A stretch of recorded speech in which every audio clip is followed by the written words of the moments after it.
Okay, good afternoon, dear students. In the previous class, we had understood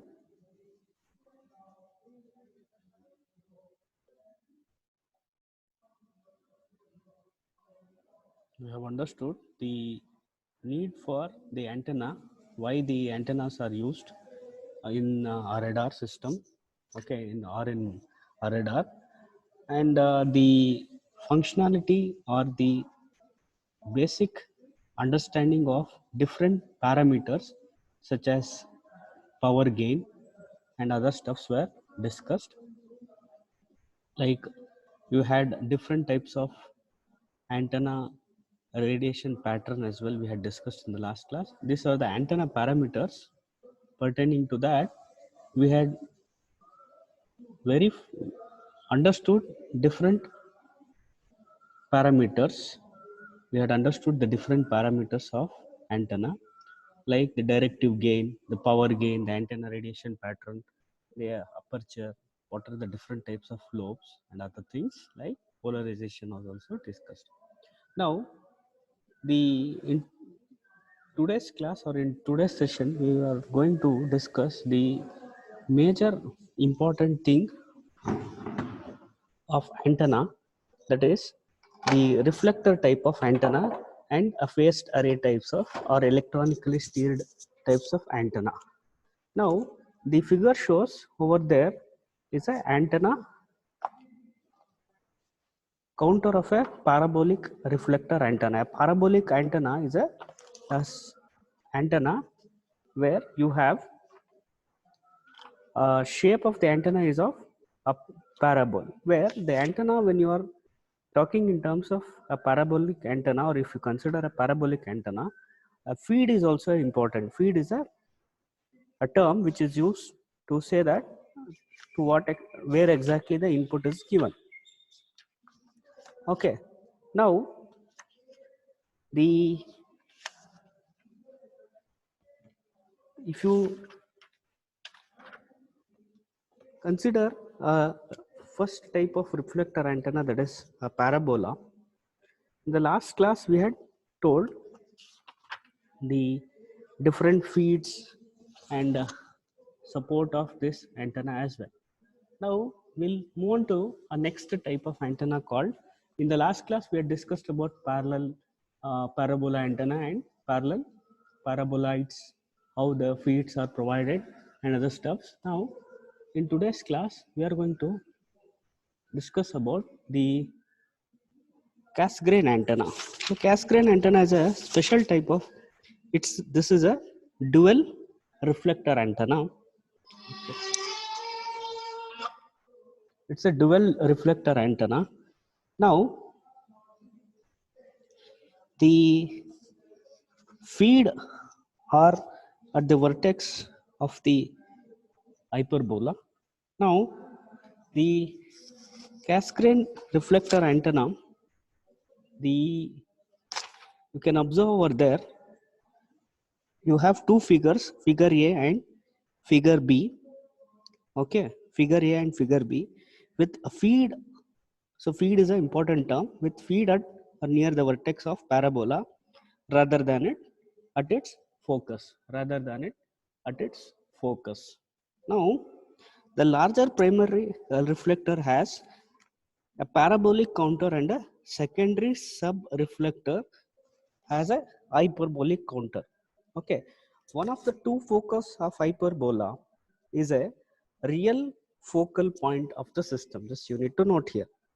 The feed is located at this point, which can be the vertex of the parabola or more usually in front of it.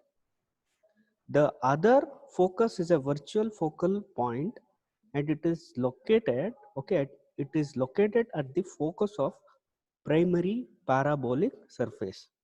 When you can observe in the diagram, when parallel rays are coming from the targets are being reflected by the parabola as a convergent beam, and are re-reflected by hyperbolic sub-reflector, so has to converge at the position of the feed. There exists a family of hyperbolic surfaces that can serve as a sub-reflector, which you can note.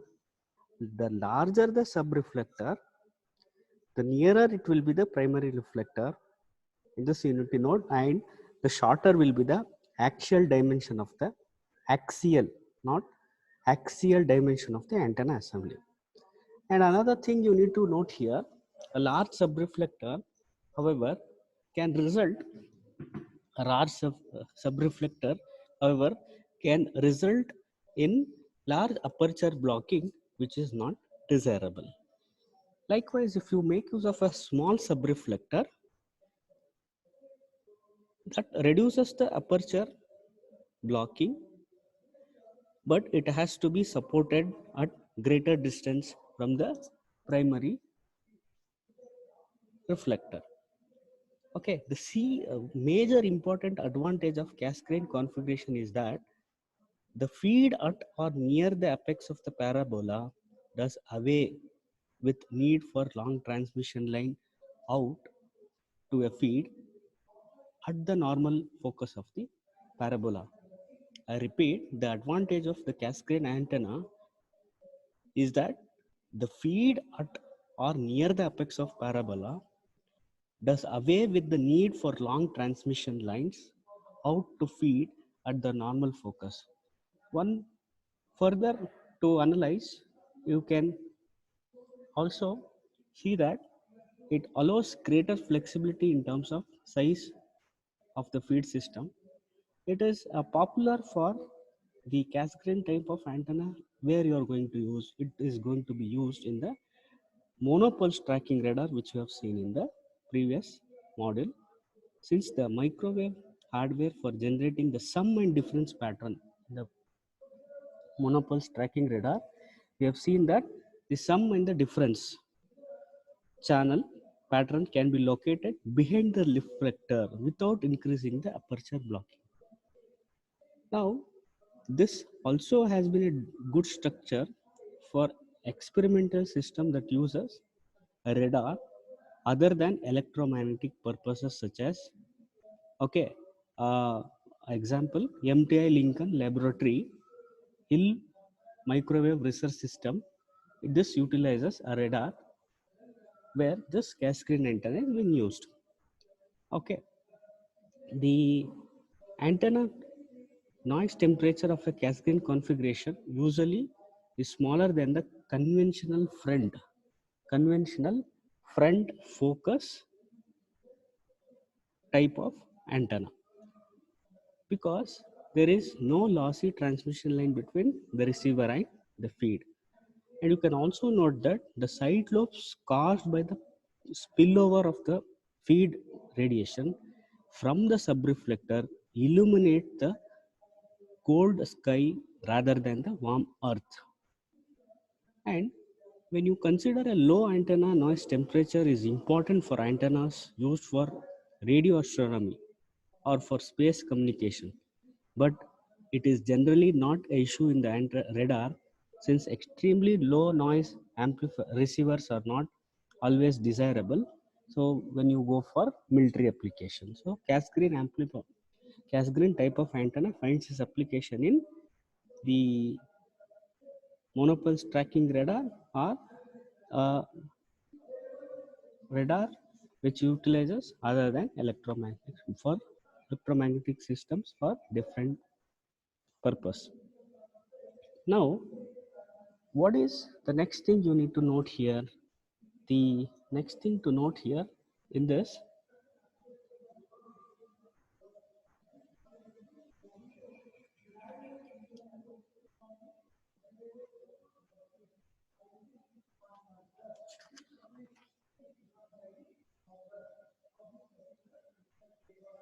the next figure is a polarization shift of a cascade antenna where the aperture blocking by a subreflector is reduced by its design. Okay, the polarization twist reflector is a technique that can reduce aperture blocking. So what is this aperture blocking in any type of cascade antenna? The hyperbolic subreflector of the cascade antenna causes the aperture blocking. You need to understand the hyperbolic subreflector of the cascade antenna causes the aperture blocking. The aperture blocking can be reduced by decreasing the size of the subreflector. This requires that the feed to be made more directive or moved closer to the subreflector in order to minimize the spillover from the subreflector. Okay, in order to reduce the aperture blocking, okay, you can make use of the polarization twist kind of reflector if the application permits antenna to operate with only single polarization. Okay, now you can see here the subreflector consists of horizontal grating of wires called the transreflectors. These transreflectors will pass vertically polarized radiations with negligible attenuation, but will reflect the horizontal polarization by the feed. You can observe over here, you have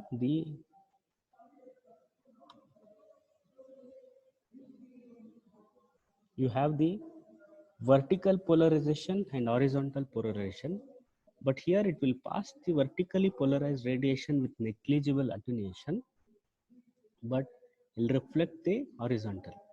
At the primary reflector, the horizontal polarization radiation reflected by the subreflector is rotated by an angle called 90 degree by the twist reflector.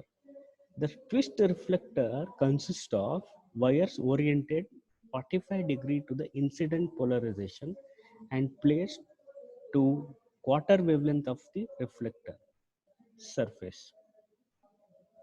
You can observe here the half energy incident on the wires oriented at 45 degree passes through the grating. The other half is reflected. So the other half is reflected.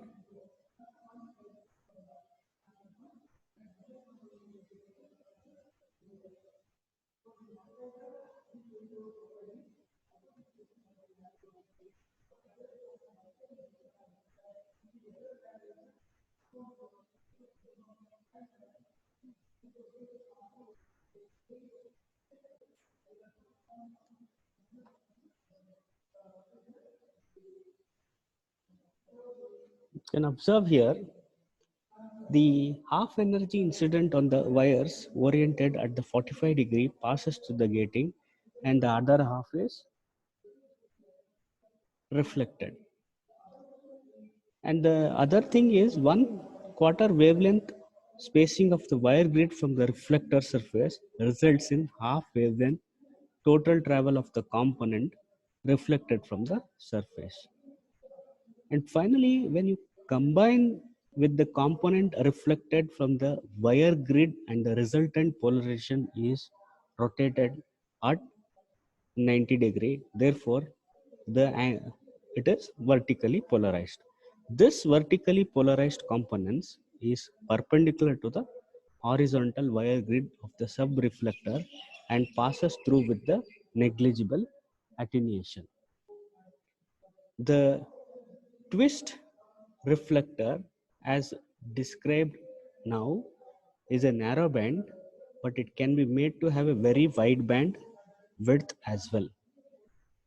Okay, there is another type of antenna where it is called as a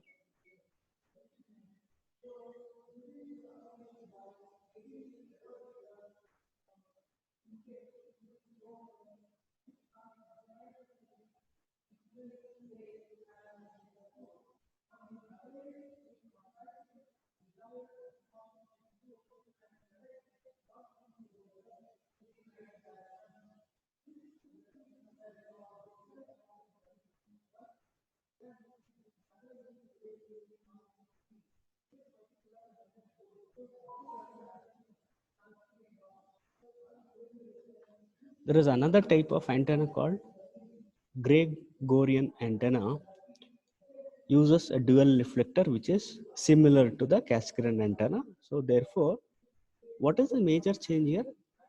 The subreflector is a ellipsoid with one of its focus at the focus of primary paraboloid reflector. Primary paraboloid reflector. Now, we'll move on to the next concept here, the electronically steered.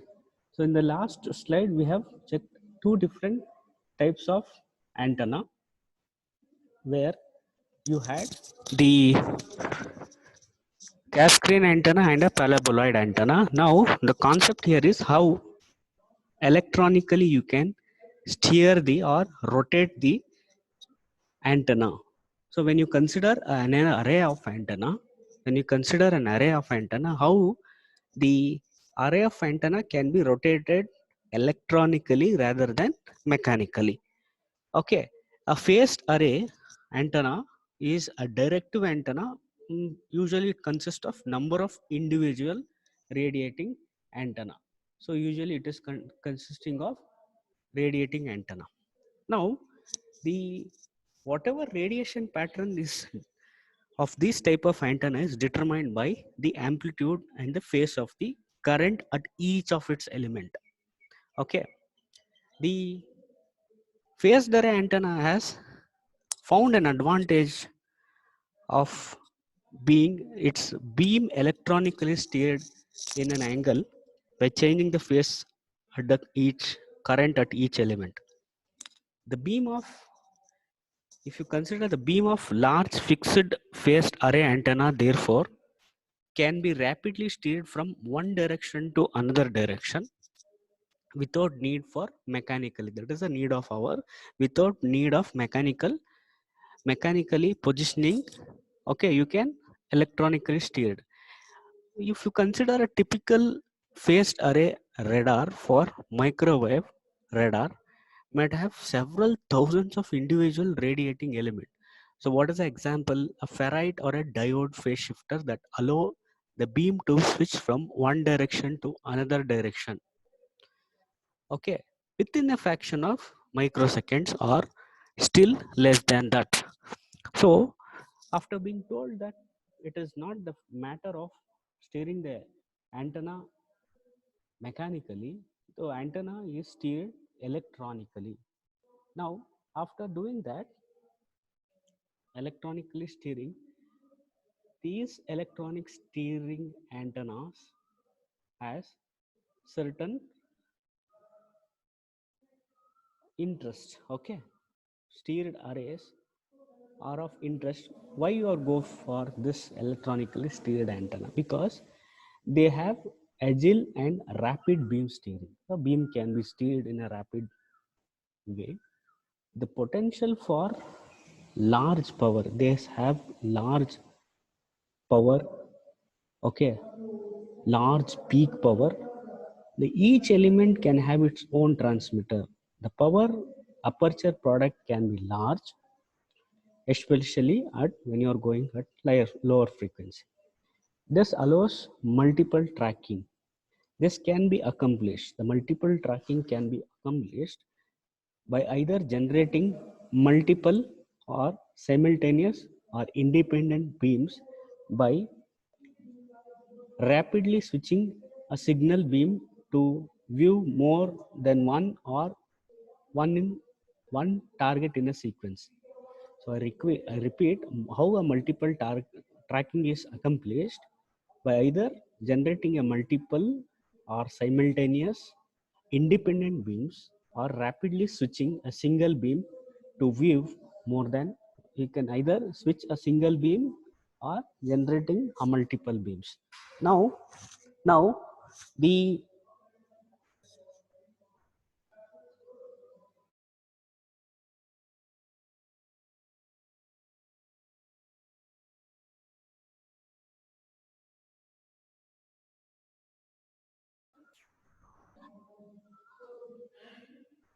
the antenna can track a multiple targets And the another advantage of the electronic steered types of antenna, so it can be convenient when you are going for solid state transmitters. The convenient shape for flush mounting or blast hardening can also be a major important thing. The another advantage is the control of aperture illumination because of many antennas are available. The final advantage of electronic steered antennas are you have lower radar cross section if the antennas are designed properly. Operation with more than one function, also known as multifunction radar. So especially if all functions are best performed at a frequency. There are set of disadvantage as well.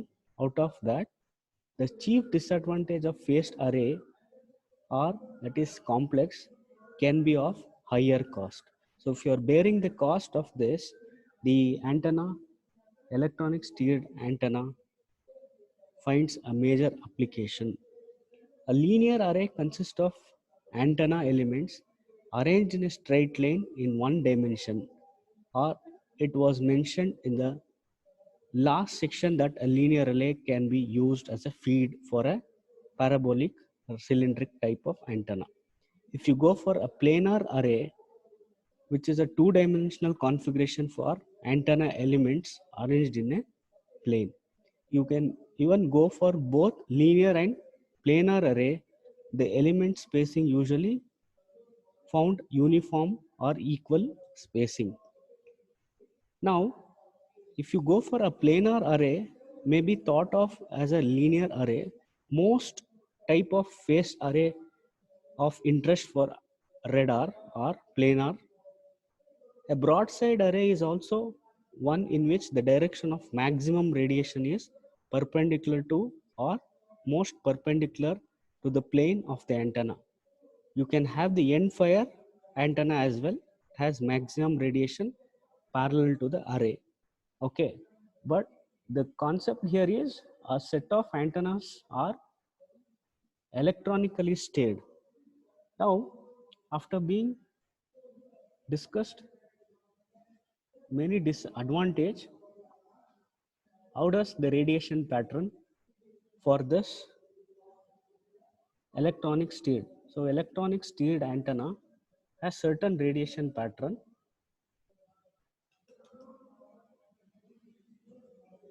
So certain radiation pattern.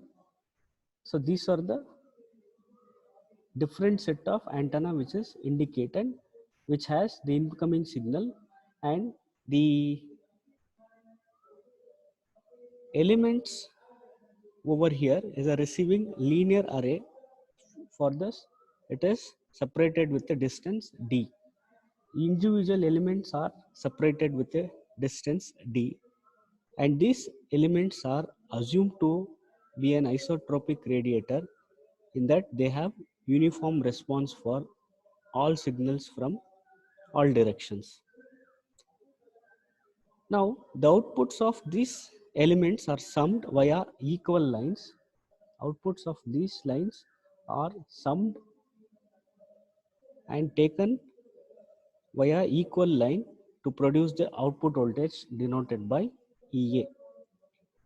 So if you take element 1 as a reference with 0 phase, from simple geometry, the difference in the length between the adjacent element for signal which is arriving at an angle theta with respect to the normal antenna, you can say that it is d into sine theta, which gives a phase difference between the adjacent elements of phi, which is denoted by phi, which is equal to 2 pi d by lambda sine theta, where you need to note lambda is a wavelength of the received signal.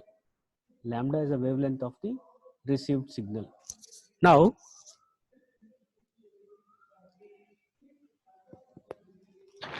EA is the sum of all voltages from the individual element. When the phase difference between the element is denoted by phi, it can be written as EA is equal to sin omega t plus the next thing you have a phase difference of omega t plus psi, and another phase difference of 2 phi, and the last element will have a phase difference of n minus 1 into psi. And the angular omega is nothing but angular frequency of the signal. The sum can also be written as Ea is equal to sin of omega t plus n minus 1 psi by 2 into sin of psi by 2 divided by sin of psi by 2.